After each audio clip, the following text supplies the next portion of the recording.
Hey guys, good afternoon. Hope everybody has had a good Saturday so far. Great win last night, Patriots. Way to go. It was a great night. Definitely a great night to be a Patriot. Tonight's homecoming dance. If you are going, I'm going to be there. And if you are going, please stay safe tonight, okay? And make good decisions. So this is a review for the Unit 2 exam, which will be on Monday. There's a cat running around, so if you see the cat, Lucy, she's kind of like a community cat, so she's back here on the back porch with me right now. Kind of see her maybe down there. I don't know if you can see her. Anyway. But we have 50 questions on Monday, then we have an essay test on Tuesday, and then you'll do test corrections. So, by the way, I'm wearing my University of Memphis t-shirt. The Tigers, they play at 8 o'clock tonight, so I'll be watching the game and at the homecoming dance. So, let's go ahead and get this started. If you were at the review session on Friday, this is just the same information. It's just going to be a little bit faster, probably with a little bit less explanation. So we have here, the first thing I want to talk about is the effects of the Ice Age having on the Paleolithic people. So this actually allows for migration to happen, and subsequently lots of areas are going to become habited because of these land bridges that form from the ice bridge. This is because people are going to different areas, this is going to cause the this will lead to the agricultural revolution. So the agricultural revolution, definitely know that this happened different in the Americas than it did over in Eurasia, than it did in those first river civilizations where we've seen by the rivers, those first civilizations in Mesopotamia, which is between the Tigris and Euphrates rivers, and the Nile River. We've seen the Egyptian civilization. So this is, in the Americas, it's going to happen a little bit differently, and the reason that it's going to happen differently, or one of the reasons, is because there are fewer animals in the Americas to domesticate, and so you didn't have a wide variety of animals here in North America, well, not North America, but in the Americas, until after colonization began to happen, and then other animals, the whole Columbian exchange, other animals started to happen, or started to be introduced into the Americas.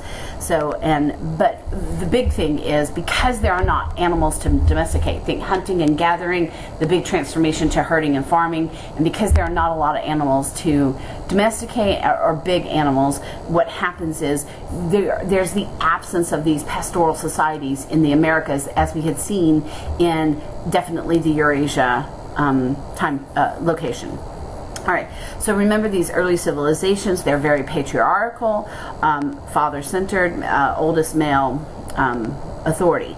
Now, so let's go ahead and talk about the early civilizations, and maybe kind of like a few characteristics of it. Obviously, patriarchal is one of them, and another characteristic is we started seeing we have found artifacts of these writing systems that began to happen, and these writing systems began to happen because the government or the authority figures would need to keep an accounting of what was either being paid in taxes, what was due, what was being traded, how much money, for these type of reasons. And so because of this is how the writing systems come to be in the early civilizations.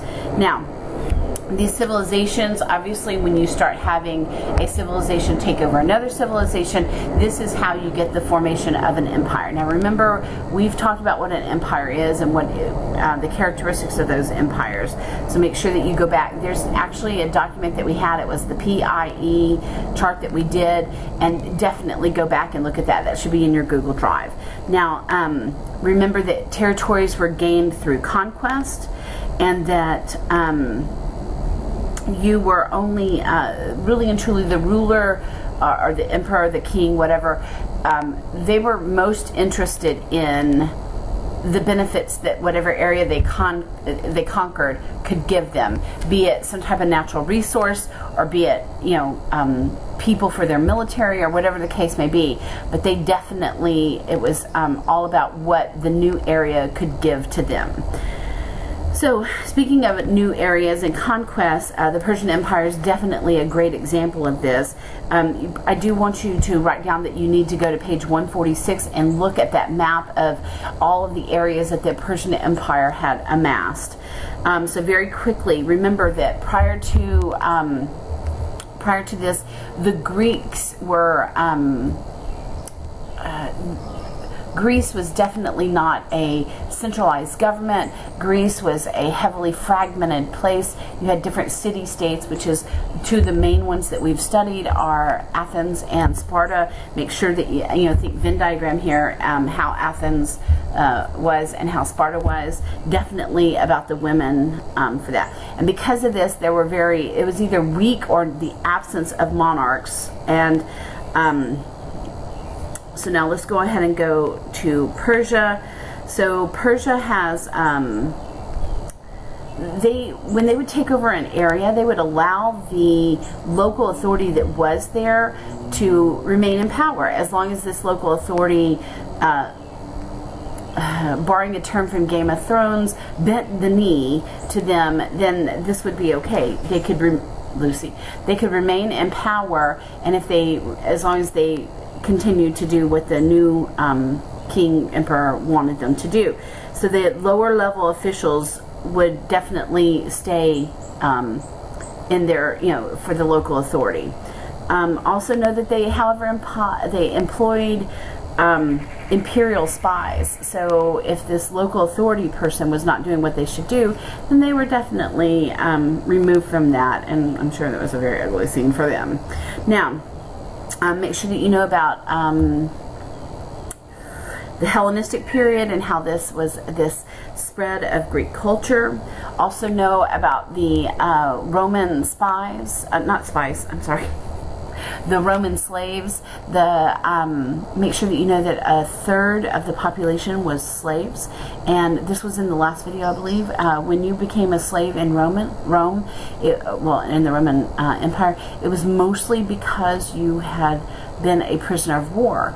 And because of this, when you became a prisoner of war, you may have been very good at a talent, sword making, and if you were good at that talent, then you could then also continue to do that. The only thing you could not do is not be in the military. We make sure that if I haven't said it already, make sure you know about the women in Athens and Sparta. All right, next let's go on and jump over to China. Remember, post-Han China. Han China was Confucianism, elder male authority figure. And after the Han Empire, this allows for Buddhism and Taoism, those ideas to come in and begin to take root. For the Peasant Rebellion, make sure that you know the reason that the reason of these peasant rebellions are because you have a large percent of your population that is not able to handle natural disasters, and they are having to pay high taxes, they're having to pay high rents, and they're also being made to forced to do military service. And because of this, your peasant population is going to revolt. And also for the Confucius era, make sure you remember and go back and look at the civil service exam. Now, under Shihunga, I'm going to spell it for you. QIN space SHIHUANGDI.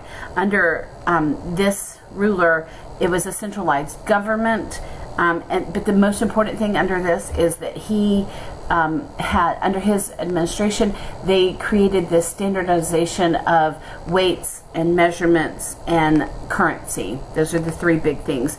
Also know that in China it was a very social, rigid social structure, not as rigid still very rigid, but not as rigid as the caste system in India. So speaking of India, let's go ahead and run on over to India. So make sure that you know about the caste system. Also make sure that you know about the Mauryan Empire and how they definitely employed imperial spies, also just like the Persian Empire did. All right, so classical era, which has been our chapters 4 through 7, classical era in general, make sure that you know, definitely we've seen continuity from the early river civilizations and through the classical empire, classical societies. Definitely the key thing was patriarchal societies. Make sure you go back to the last video and review about the Yellow Turban Rebels and the Spartacus Rebellion. Make sure you know that it involved a large population of people, that it was because they were being oppressed, and that it was a very violent, that both were very violent rebellions. Okay. Also, China had the fewest of those classical civilizations, societies.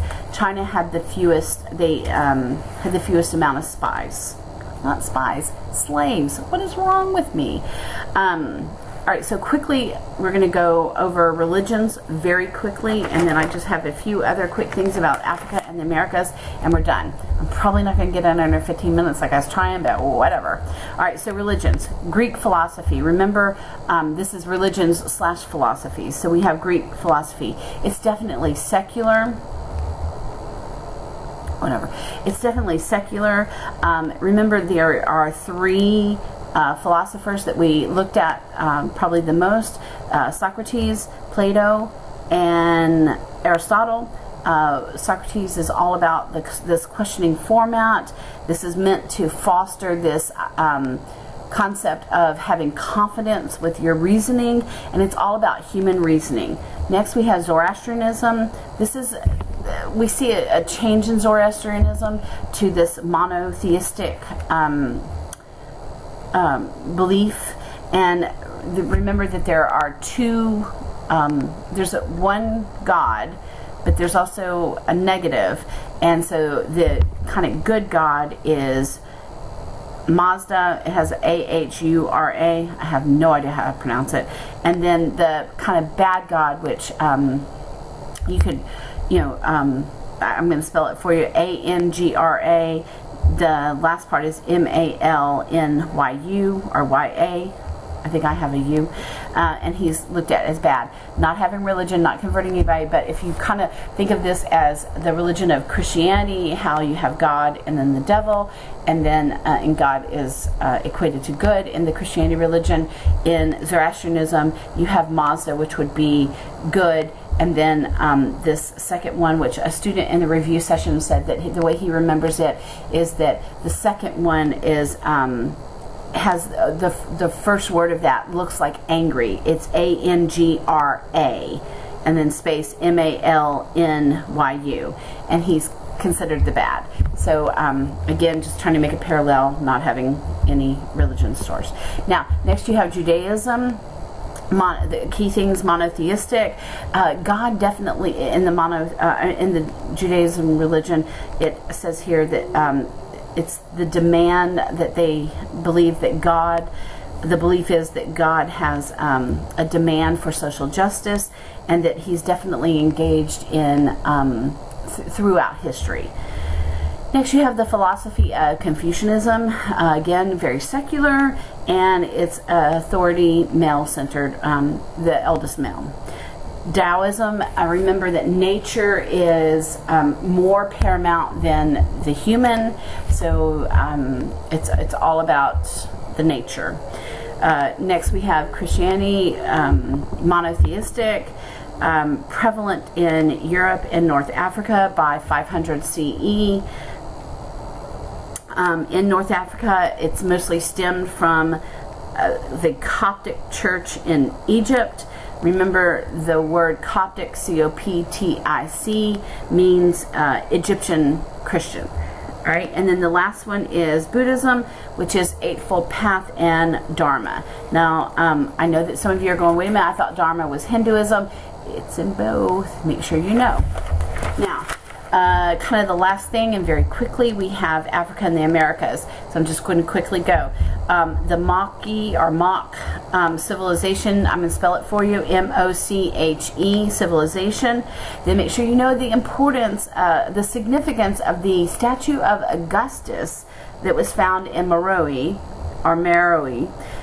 Make sure you know that the languages, or actually there's the lack of a common language in both Africa and the Americas. Make sure you know about shamans. This is all from this last chapter. Make sure you know about the Hopewell culture and how, and not how, but why they used, or what the earth mounds were used for, or the significance of the earth mounds in the Hopewell culture. And then last thing, make sure you know about the Niger River Valley in Africa. Okay guys, I am at 15:37. I tried. Good luck tonight if you're going to homecoming. I hope to see you there. If not, have fun this weekend. Study though, and make sure you're checking Twitter. I think there's already 3 questions up. Talk to you guys. Email me if you have any questions. Bye guys.